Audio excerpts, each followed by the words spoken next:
Afternoon, everybody. Welcome to the Friday Waffle. It seems a bit cheeky calling it a Friday Waffle considering it's Sunday afternoon. So, listen, apologies about the lateness of the waffle. I was actually out on Friday night in Edinburgh. I had a wee night out with some of my old colleagues. So that was the reason I really never got the Friday Waffle done on Friday. And then my girlfriend was over yesterday, went away this morning. So hence the reason the waffle was so late. But listen, I just want to spend a few minutes explaining where I am at the moment. If you're a regular to my channel, you'll probably know that I started a new job on Monday last week. Now, although I've been doing different jobs, over the last 20 years, they've always been sort of in the same organisation, albeit I've transferred across to different companies. So this is the first sort of big job change that I've had for a long time. I honestly believe that the job is going to be good. I don't think I've made a mistake. In fact, I know for a fact I've not made a mistake of leaving the company I was with, because the stress levels were through the roof. They really were. So I've not made a mistake leaving the company I was working for. This new company that I'm working for, it's a really small company. I basically report to the owner, the business owner. The guys are really nice. I can't fault them at all. I think that I'm currently feeling a bit stressed about the whole job situation, because it's a new job, and I'm sure anybody starting a new job for the first time, it is stressful, because you're going out your comfort zone, you're going from a job that you know you can do with your eyes shut, and you're starting afresh, new company, new people, new client. Everything's brand new, and that's where I am at the moment with this job. Last week was absolutely fine. There was no issues. Yeah, we had a meeting with our client, and we basically got ripped to shreds. It was quite an unpleasant meeting, and I came out thinking, have I made a mistake? Have I made a big mistake leaving and coming to join this company? I don't think I have. But I've been starting early in the mornings. Normally I would start, my old job, I was kind of working from home, I would go to site, but I wasn't getting up till about 7:45. In this new company, I'm up at 6:30. I've got to be on site, on site for 7, so I'm starting earlier, and I don't have a problem starting earlier. I think what makes it difficult is because of the stupid clocks. It's dark in the morning, it's pitch black in the morning. I've been waiting up at all hours, checking the time, thinking, oh, have I got to get up now, have I got to get up? So I'm starting early, and I've been working till 5:30, so it's been long days. 7 o'clock to 5:30 is 10.5 hours now. I don't normally work that length of time. I'll be honest, if I thought that this was what the job was going to be all the time, then I would probably look for something else, because I'm not, at my age, I'm not looking to do 10, 11 hour days. It's just not happening. Not when it's essentially the same money I'm getting, so that wouldn't be happening. But I think I've got a guy, one of the fellow managers, he's been up with me last week, and he's going to be here this week as well. Really nice guy, top guy. I've just been learning, been getting shown stuff, and I think once he goes back down south, I will be able to adapt the job to basically suit me. So the plan is, I'll still need to go in early in the mornings, but I will be coming home about 3:45, 4 o'clock, which means I'm going to be home for a reasonable time. If I've got to do some emails, I can do it. But it means that when I decide to switch my laptop off, I'm already at home. Whereas at the moment, last week, I wasn't leaving the office until 5, the back of 5, and I wasn't getting until 5:45, 6 o'clock. So like I said, that makes for a long day.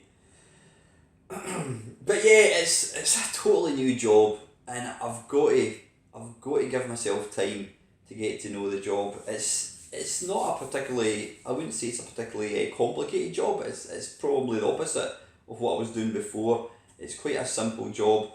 I've got a number of guys that I manage directly. Because there's very few guys that I manage, if somebody goes off sick, it gives you a bit of a problem. But you know what, that's just something I'm going to have to overcome. So I've got to be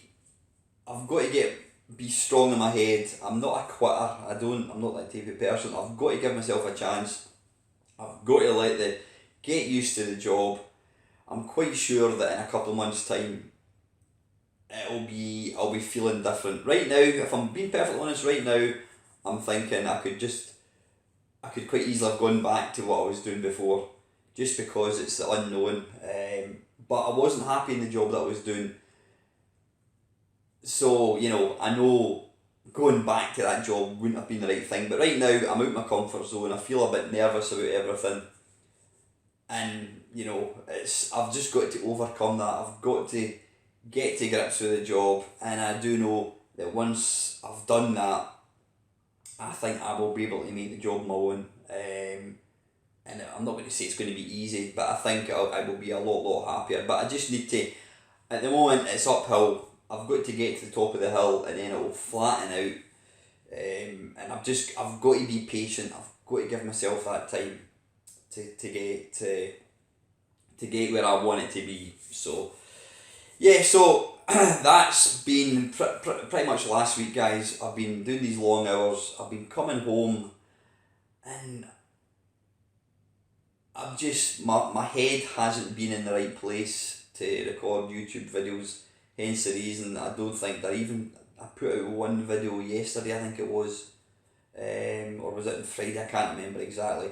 I've done nothing at all. I mean, the thing is, I've not done anything. I've not been going to the gym. I've not been going out running. The job has pretty much consumed me this last week, and I think that's going to be the case for the next couple of weeks.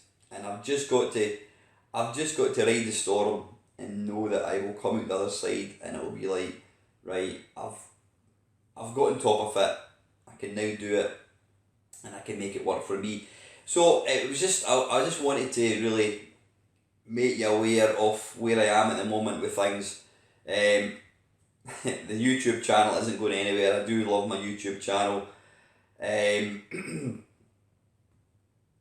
There will be less videos getting put out over the next 2-3 weeks, just until I get in a better place in my own head.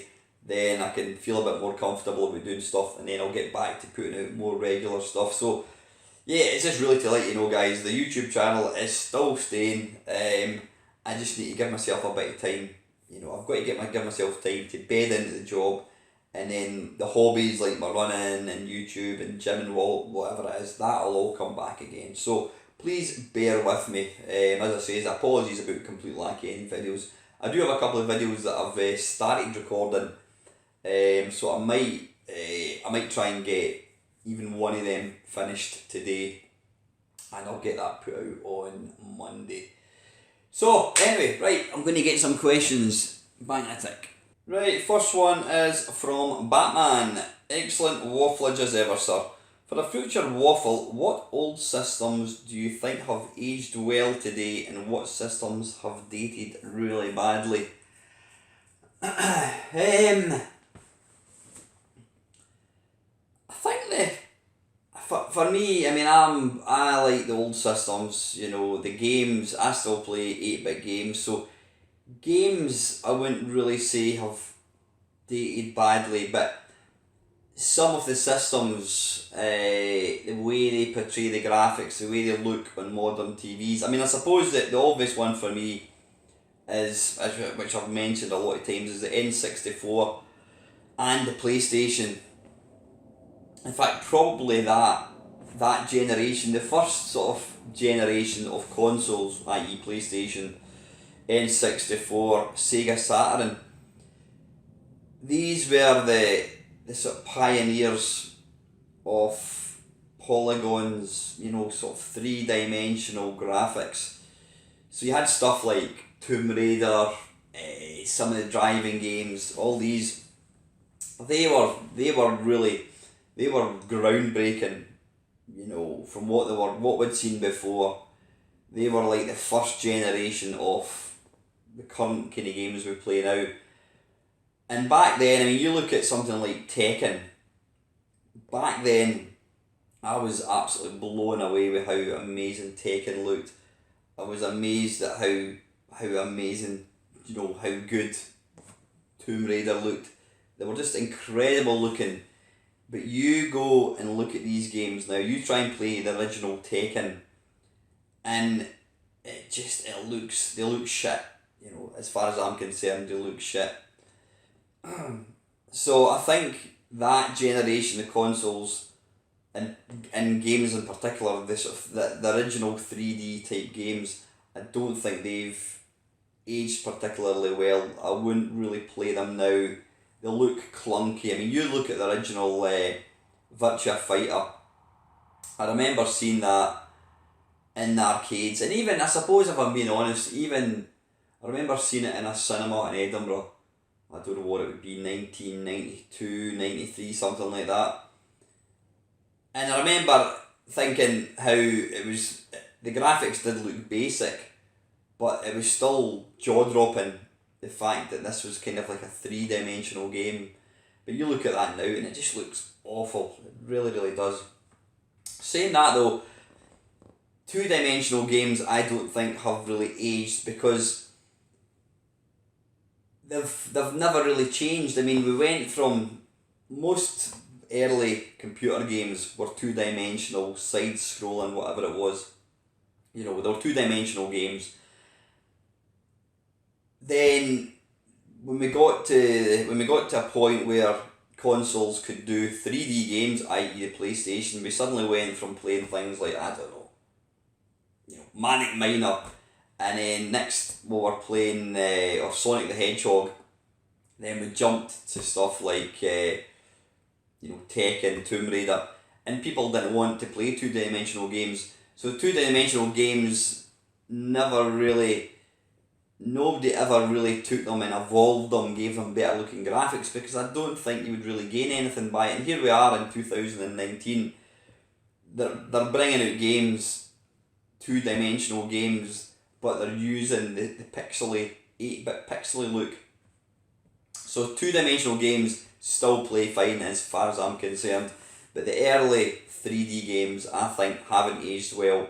But so for that reason, I don't really play the PlayStation. I know there are two-dimensional games that you can play in it, but any 3D games on the PlayStation, N64, even the Sega Saturn, I don't think they look good at all. I never really play them. I can't think of any that I do play. I mean, I've not even got my PlayStation plugged in. I couldn't tell you the last time. I've certainly not played it in over a year.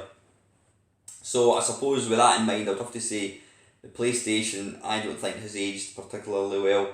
I do use my Sega Saturn a lot more because it's got some fantastic shoot 'em ups. So that's plugged into my TV. I do use that a lot. Other systems, I suppose if I'm being honest, some of the real early systems, the ZX81 I never actually owned. Would I play a ZX81 game? Probably not. I would maybe play it for the purpose of making a video, but I don't think I would ever sit and play it for fun. Atari 2600. Again, because I never owned an Atari back when it first came out, I don't have any nostalgia for it, other than the only game that I did get to play, and it was on my mate's one, was Pac-Man, and I will on occasion play the original Pac-Man. I know it's a game that a lot of people, they say it's one of the worst games ever, which I think is complete baloney. So I will still play Pac-Man, but I don't think I would ever really fire up the Atari 2600 to play, to sort of pass half an hour. I do play the Spectrum, I do play the Commodore 64, I do play the Atari ST, the Amiga, so really anything from the 8-bit forwards, I still do play. Yeah, there's games that I was a massive fan, when I first got them, stuff like Bruce Lee. Bruce Lee would be one of my fondest memory games, it really was. But I play it now and I just find it overly simplistic. So I don't think that's really aged all that well. Whereas, Drop Zone, Pipeline, still play them all the time. But yeah, the N64, as I've said before, it doesn't look very good on modern TVs. So maybe if they do bring out an N64 Mini and they make the picture look better, I'll start using it again, I don't know. But I would say the first generation, sort of, is it the 32-bit generation, I'd probably say these plus the very early computers, the ZX81, Atari 2600. In other words, it's the very first generation of the original computers, ZX81, 2600. I wouldn't really play now, and then the original 32-bit machines, I probably wouldn't play now. But yeah, anyway, Bat, thanks for the question, buddy. Robert Morrison, I watched this a few days ago. Was this the one where you were talking about the Mega Drive Mini? Anyway, there is a way to turn on the scan lines, at least on mine, which is a Genesis Mini. It's under Settings, Display, CRT Filter. Now actually, after I made the Mega Drive Mini, it's not a review, look at thing, I have had quite a few people saying there are CRT lines. That was the only thing that I was marking it down for, was the lack of CRT lines. So I'm going to go in and have another look. So I might have, I think I did mention that in the video, I might have just not actually found it. But generally these things are quite simple to set up. So I'm going to have a look. So yeah, it could well be that the Mega Drive Mini does indeed have a CRT filter. Ye older gamer Steve, Great Waffle, thank you. Question: I'm quite sad that my favourite ZX Spectrum game, Minder.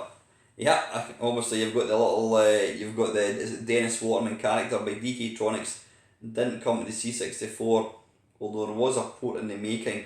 What C64 game would you have liked to have come to the Spectrum that didn't?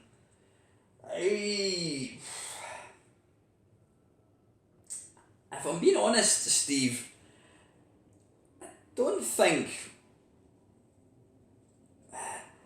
if I liked a game in the C64, I don't think I would have probably looked upon a ZX Spectrum port as being a step backwards. I mean, my favourite C64 games pretty much were ported. I mean, Beachhead was ported. I don't think the Spectrum was a patch in the C64. Drop Zone was never ported.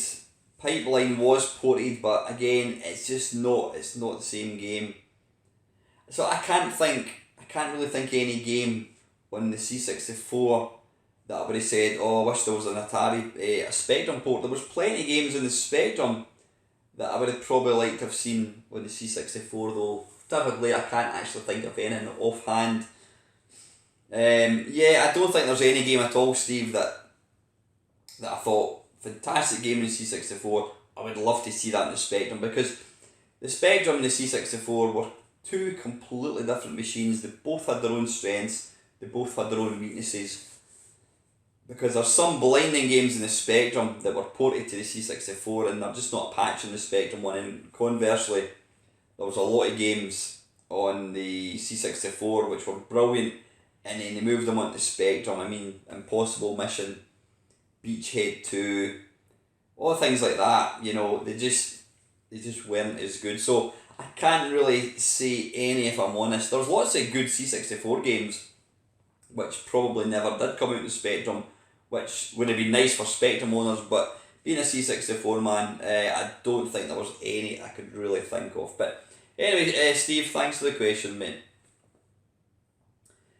Stephen Thomber, top waffling champ, question for you. With the current fad of mini consoles, what do you reckon our chances of getting a Mini ZX Spectrum, Mini Atari 800 and Mini Amstrad CPC are?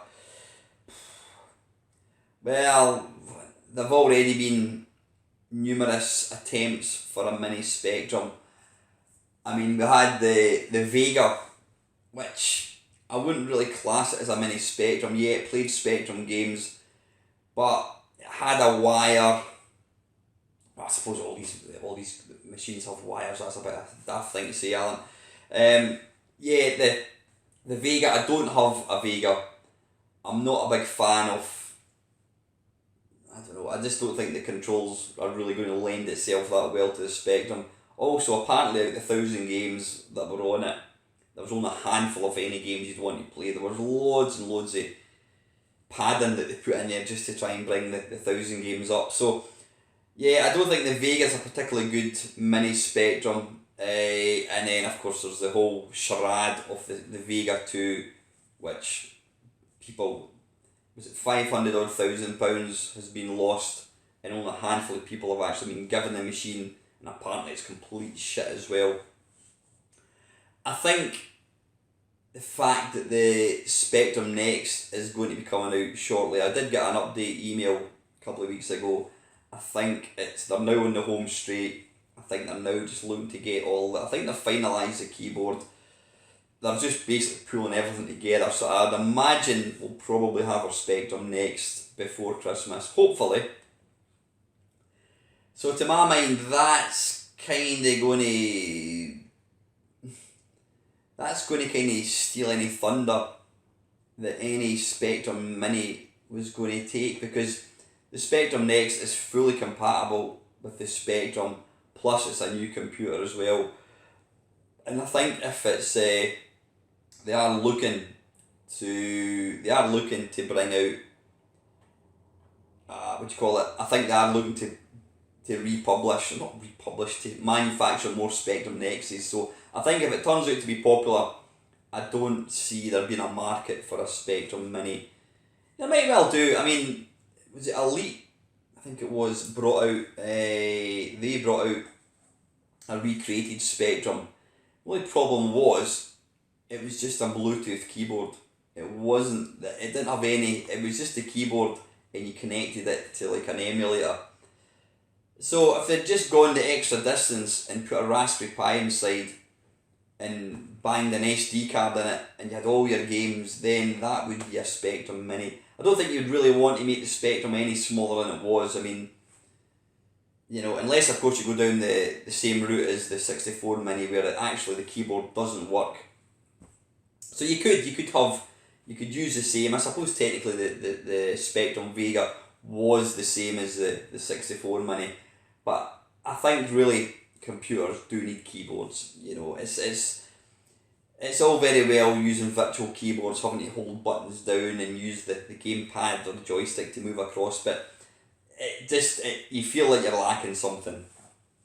So I'm not sure if a Spectrum Mini is ever going to be a thing. Atari 800 Mini, again, I don't know. I just don't think that the Atari 800 was popular enough in the UK to really warrant one. I don't think there's a demand for it.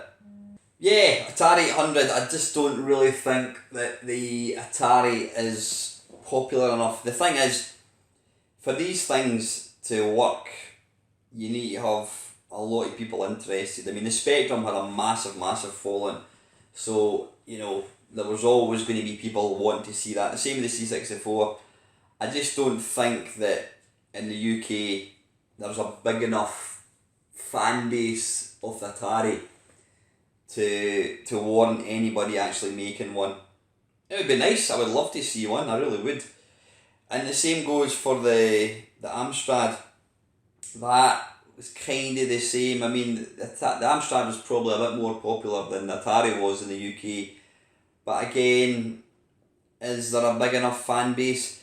Thing is, if you get the GX4000, which was basically the console version of the Amstrad, there's some really clever guys who are actually converting Amstrad games to work in that.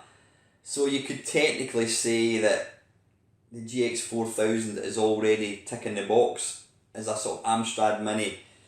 Yeah, you could bring out an Amstrad Mini the same as the Commodore 64 and Spectrum, but again, I'm not convinced that there's enough people would buy into it to actually make it a thing. But you never know, Stephen, you never ever know. Thanks for the question, mate. And back to my old mate Kevin down the rabbit hole. Hi Alan, I have a I can't even pronounce this, philosophical question for you. If you owned an original Game Boy when they first came out and you cherished it as a kid, but then you modified it with a new screen, new buttons and a custom painted faceplate, is it still your beloved Game Boy? It's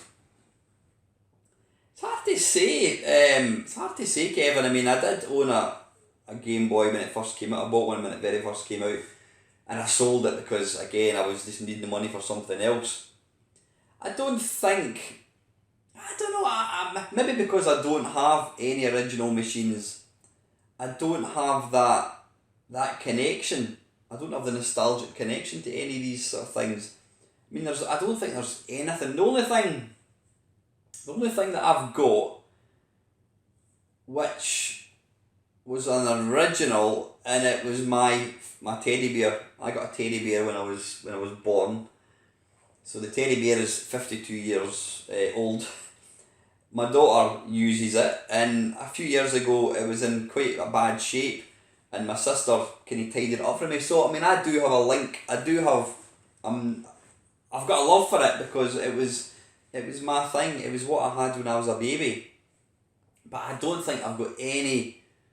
I don't have any other toys or anything that I had as a kid, so I don't really have any real nostalgia for things like that, so I can't really, it's hard to comment. I mean, I've got lots of, obviously, ornaments and things that, that belong to my mum and dad, which I keep because, they were my mum and dad's, and, you've got that tie to them. But as far as toys or computers or anything, I mean, I'm trying to think what my,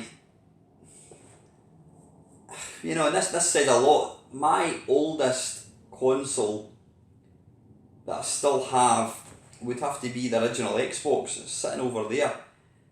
Everything else has been bought since. I mean, the original PlayStation 2 was sold to fund the Xbox. The original PlayStation was sold, so every other console that I've got has been bought in the last, 15 years. Everything else, like I said, has all been bought new. So yeah, that's an interesting thing to actually think about. Yeah, the Xbox is my oldest console, which seems a bit daft considering how much stuff I've got. I do have some of these little handheld games, which I had back in the day. I mean, I did have one, a Pac-Man one, and I actually sold it because I never used it. I kind of, part of me thinks that's quite sad that I sold it because I got 20 quid for it. But yeah, I don't know, it's hard to tell how I would feel. Personally, I probably wouldn't mess about with it. If I had the original Game Boy, chances are I'd probably just keep it and buy a new one. So secondly, do you ever play any point and click adventures? No, not a fan of them at all, Kev. The only ones I ever played back in the day would be, I didn't like Monkey Island, didn't like any of these at all. I did play, was it Police, what was it called again? It was on the PC. It was also in the Amiga. Police something or another, not Police Club. What was it called? It was by the same people that did Kings something or another, I can't remember. It was the guys that did Leisure Suit Larry. I did play Leisure Suit Larry. That was like an adult adventure. Yeah, when you look at it now, it's as tame as anything. Then there was Police. I can't remember what it was called. It was a point and click. But that would probably be the last point and click game I ever played. I just never got on with them. I didn't like them at all. I didn't have the patience for them at all. So, do I ever play any? Not at all. Not at all, Kev. Thirdly, I'm always on the lookout for any GameCube suggestions. Do you have any favourites? I don't play many GameCube games. What ones that I do play, the original Burnout and Burnout 2 series, both racing games, they were really good. I always thought that the GameCube versions were the best. The Star Wars games, I can't remember what they were called, Rogue Leader or something was it? I can't remember exactly. They are really good. They do look, even now they do look incredible. They look really amazing. And it's, when you consider their old systems, they do look good. I do have a soft spot for Mario Sunshine. I know a lot of people never really... Mario Sunshine was the Mario game that not a lot of folk didn't actually like, I think because it did get criticised quite a bit for the sort of poor camera angles. There was times where you were in a position and you couldn't really make out where you were trying to go because of the camera kind of moving about. But I actually like it. Me and my daughter used to play it quite a lot. I've not played it for a while. And the other game, Pikmin, absolutely. Pikmin 1 and Pikmin 2 are Castwall classics. Stonewall classics, I should say. Castwall? They are absolutely brilliant games. You've got to play Pikmin 1 and 2. Anything else? I'm trying to think. On the GameCube, I mean, there's not the Mario game, there's a Zelda game. The Mario Kart is good. That's a really good version. Can't think of anything else offhand, but yeah, these are some you could definitely go and check out, Kev. Oops, a daisy. And fourthly, hang on, close that. Fourthly, I discussed a bad Superman game recently, and I'm curious if you have found any good Superman games ever. I'm not a Superman fan. I'm really not into... considering I'm a geek when it comes to games and what have you, I'm not a sort of a superhero person. I don't really like watching any of these films. I've never even seen... I think I've seen the first Superman. I don't think I've seen any other Superman, so there you go. So nah, I'm not really... I don't think there's been any superhero games that I've found particularly good. Nah, the only one that I've obviously played was the one that gets panned, and that was on the N64, but sorry Kev, I haven't. And finally, have you heard that someone discovered a homebrew game for the Commodore 64 hidden on a 1980s record LP? I do know what you're talking about, Kevin. That's not exactly true. It's not a game. It's just a text message. It's in fact all I've done, I think, is quote 2 lines out of a couple of games, out of a couple of songs.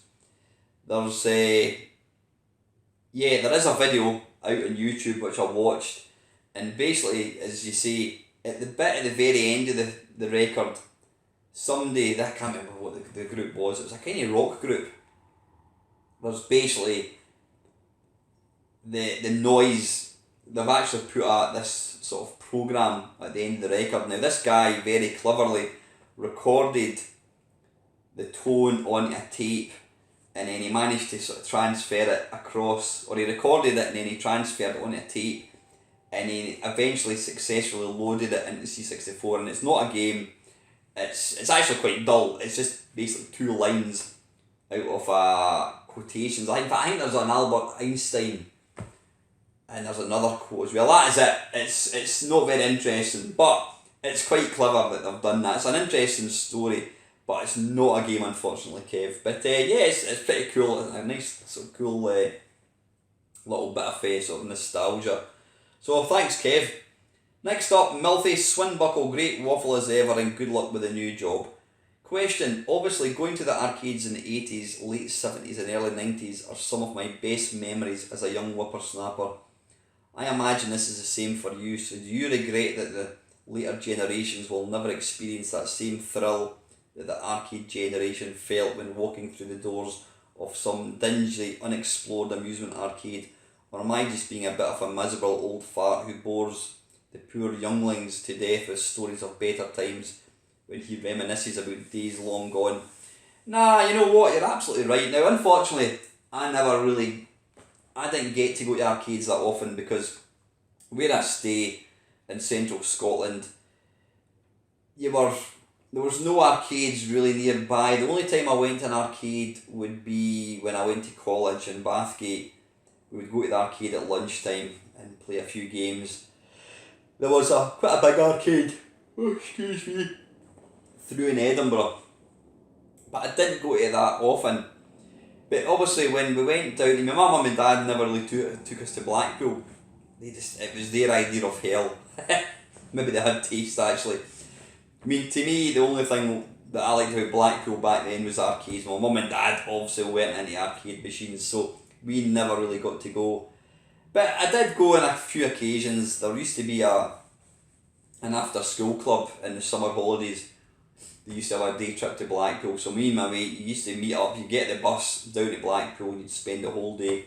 But yeah, there was something really, really special about walking into an arcade. You just didn't know what you were going to get. You just got completely overawed with the lights, the flashing lights, the sounds. All the games were competing for each other to get you to put money in, and it's hard to really explain just how exciting that was. If you ever get a chance to go to Arcade Club, that's the best one in the UK, or if you get to go to like Play Blackpool, you'll get to sense a flavour of what it was like. Especially Arcade Club. Arcade Club is set up like an arcade. You'll get to experience the sense of atmosphere of what it was like back then. But you need to remember, back then everything was brand new, so it just looked amazing. It really, really was. And yeah, I do think it's sad now. The arcades are completely dead. I mean, I was down in Blackpool obviously a few weeks ago. Didn't go into any arcades because there's nothing there at all for anybody. The only old games you get now, they'll sometimes bring out like the 30th anniversary of Pac-Man, and you'll get like a modern version of Pac-Man on big giant screens or whatever. And then I think there was a Galaxian game that was it was like 3 big screens, you had a big gun. So they've kind of taken the essence of the game but put it into a modern game. But yeah, the arcades are long gone. Do I think they'll ever come back? Is there a viable market for them coming back? I don't think so, if I'm honest, because the fact that you can play all these games, basically, you can play them in your own home, and kids now, there's no two ways of saying it, kids now are not interested in playing these games. Yeah, you go along to the Play Blackpool and you'll see kids playing it. I just noticed how much I'm slouching actually. You'll see kids playing these games, but if you were to say to them, do you want to play these games or do you want to play Call of Duty? I don't think for 1 second they would want to do anything other than play Call of Duty, because, the old games simply cannot compete with the new games. But yeah, it was a wonderful time. It really was, and sadly missed. And I feel really privileged to have kind of grown up and experienced it. Really, really good. Excuse me. Next up, Panther UK. Excellent waffling as usual, Mr. Meister. Excuse me. The new Not Mini is just called C64, and from what I've read, the new joystick is micro switched, but I'll use a pad anyway. 20 years of PlayStation has reshaped my hands, I reckon. I'm surprised that sugar bloke hasn't come out with a mini CPC 464 yet. Just talking about that, Chris. I'm not sure that will happen, but you never know. For next time, if you could do it all again, knowing what you do now, would you completely miss out the Atari ST, or would you leave history as it was? Nah, not at all. Not at all. I had the Atari ST for a very short space of time. It was, apart from the sound, it was a massive leap from the C64. I remember it was a double-edged sword. I sold the C64 and I got this amazing new computer, Atari ST, and then the sound kicked in and I'm like, this sound's crap. This sound is not as good as my old computer. So I was disappointed to lose the SID chip. I really was. But the Atari ST was the only reason I got the Atari ST was because the Amiga was more expensive. If the Amiga had been the same price as the ST, I wouldn't have got an Atari ST. Because I kind of look at, both of them were virtually the same. I don't recall, but the only game I can think of which never came out in the Amiga and it came out in ST, was Oids, which was the last game I ever bought for the ST. Don't know why it never came out in the Commodore Amiga, but 99% of games came out in the ST, they came out in the Amiga, and 99% of the time they were better on the Amiga, maybe better sound, bit more colour. So yeah, if the Amiga had been the same price as the ST, I would have not bothered with the ST. I did have it for, I don't know, maybe about a year, and it was a nice introduction to the 16-bit era. Some really nice games. I don't regret owning it, but I had, as soon as I could afford to get an Amiga, I upgraded, But yeah, I do have a soft spot for the ST. It was the first 16-bit machine that I had. And lastly, Colin Jones, fantastic news on the new job and all the best for settling in. It'll probably take less time than you expect. Here's hoping, Colin. Like I says, mate, if you've obviously if you've got to this point in the video, you've already seen me talking about the job. I'm sure it will settle in. Right now, I feel a bit. I can just the way I feel at the moment on Sunday afternoon is it's the thought of going back to school after being off for weeks and weeks and weeks.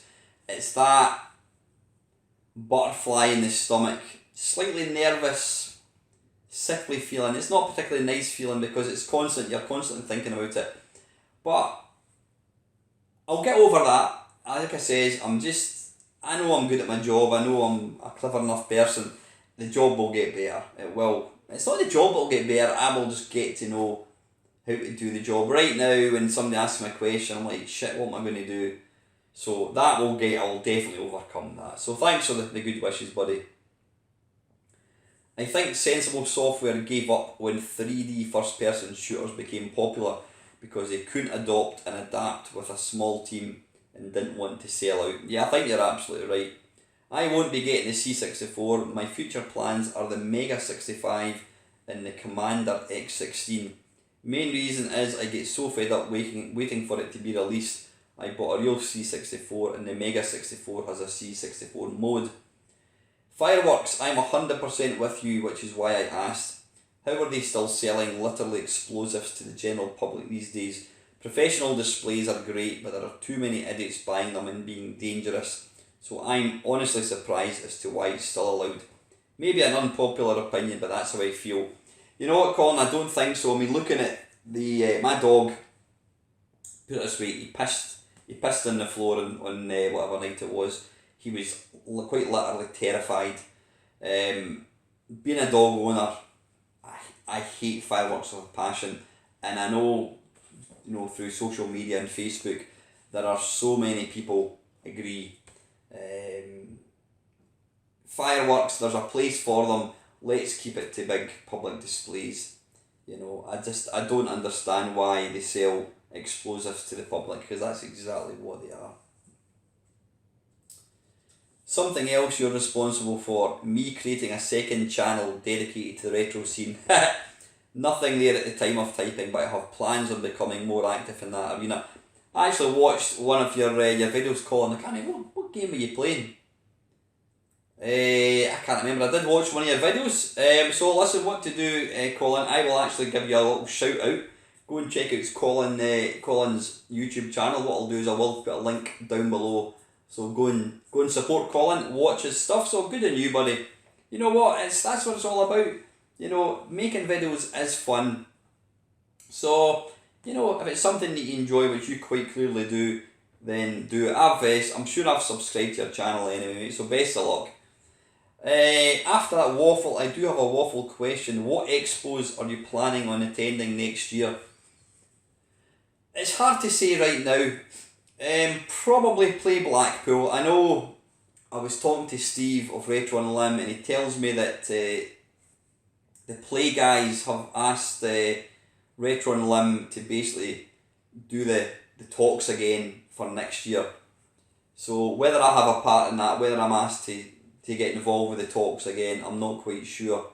If I do, I'm probably looking to get some sort of payment back from the Play guys, because at the end of the day, it's their business. And what disappointed me a wee bit, Steve from Retro on Limb's an absolute top guy.